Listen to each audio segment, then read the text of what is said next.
Okay, let us go ahead with the next type of program where we want to accept the marks of the student and we want to print the result. Okay, same type, the same phase line, and here we are required to consider, say, only 5 subjects.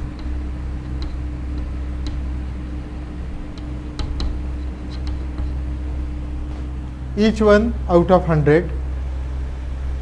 Okay, passing in each subject will be 40 or more, and the same rules, 66% and above will be distinction, like that, and we are allowed to have 280 gates. Okay, and we want to print the result in this manner.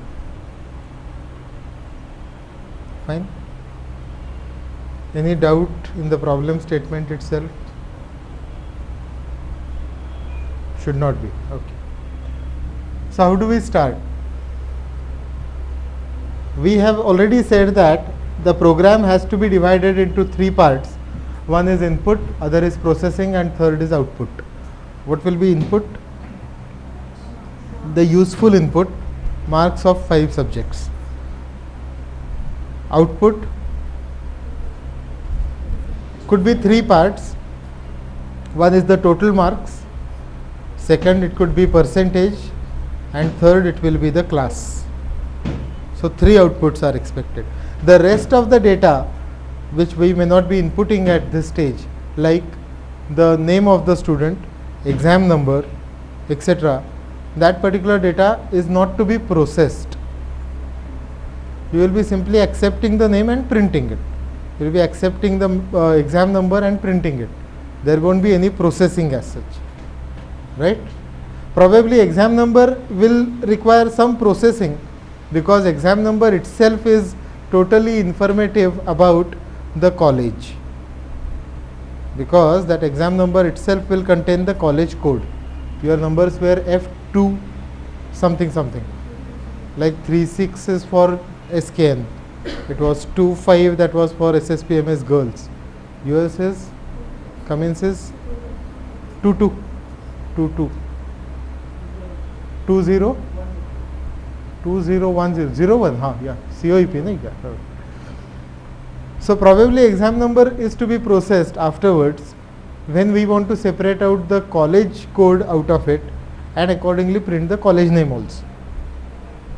Okay, but at the initial stage we are interested in only processing the marks. And if we go for something called as the logic, which is to be represented in the diagrammatic form called as flowchart, something that was very important but is rather not taught in any of the colleges now. They generally start with the programs straight away, but having a good practice related to the flowcharts will be very useful, because at that point our logic will be clear. But in your journal you are again required to draw the flowcharts. Okay, even in FE you might have copied them. Okay, so we are required to draw the flowchart, and that flowchart will use the boxes like rectangle with rounded ends will be used for start and stop. We will be using parallelogram for the input output. We will be using rectangle generally for assignment,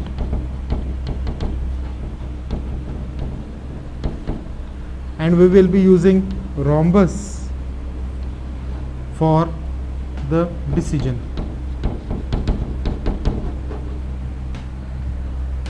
Okay. Now if I can give you the flowchart for the first time, because I don't have that much space,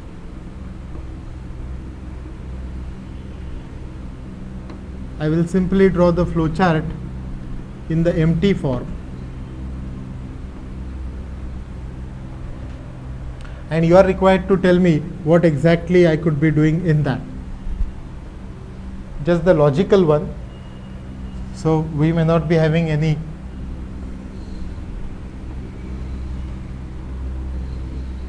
specific statement into it.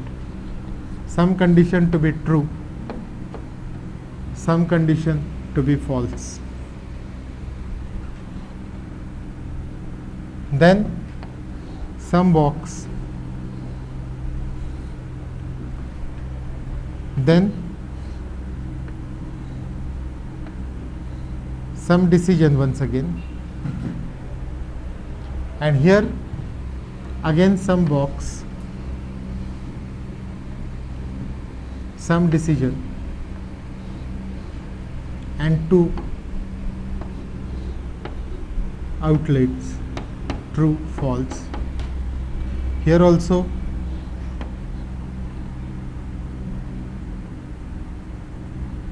there could be number of outlets, I would say. That itself is a hint for you. And then there will be all printf statements, rather output statements, after which we will be going for termination of the program. This is how roughly that particular